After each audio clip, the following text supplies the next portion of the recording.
Oh yeah.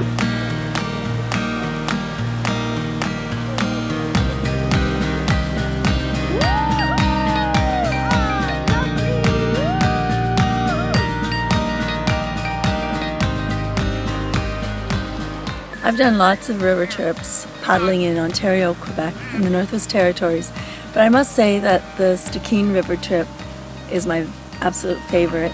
We were a diverse group of people from anywhere from mid-30s to mid-60s, and we just had a phenomenal experience talking together, overcoming challenges within the river, on the river.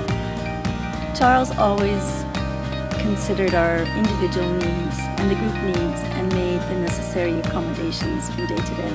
All these factors created a positive atmosphere for all of us, which is so crucial to a positive river experience. The biggest highlight was the remoteness of the area.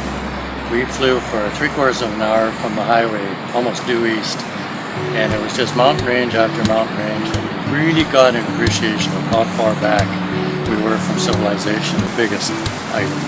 The other highlights were the complexity of the river, and it was an extremely interesting trip. There was days where there was always something coming up around the corner. There was always, or quite often, a great big rock kind of positioned at or below the surface that you had to pay attention to. You couldn't go to sleep when we were going down. And the other thing that highlight, I would say, would be meeting 6 more people, 6 new people, and developing some friendships out of that I think will be long term. Aidan and I, both of us, had pretty little river experience.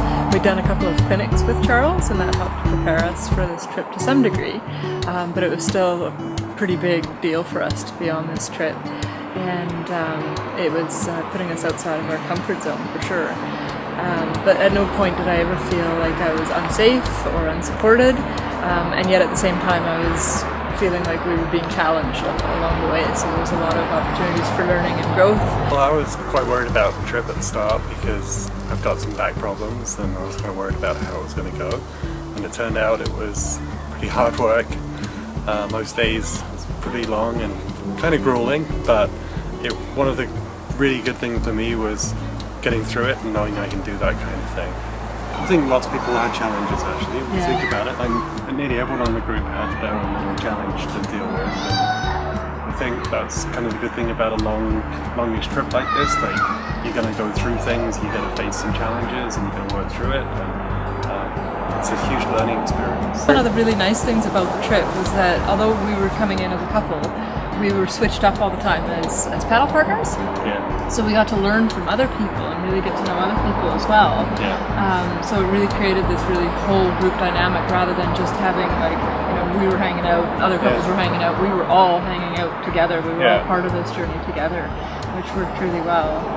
Yeah. And then we could see how much we improved as well as the trip progressed. Mm-hmm. If I could do it again tomorrow, I would do it in a heartbeat. Yeah.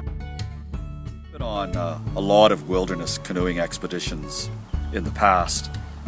One thing I've noticed about challenging expeditions is that as time passes, sometimes there's division and even hostility within the group, because it is a fairly pressure-packed environment.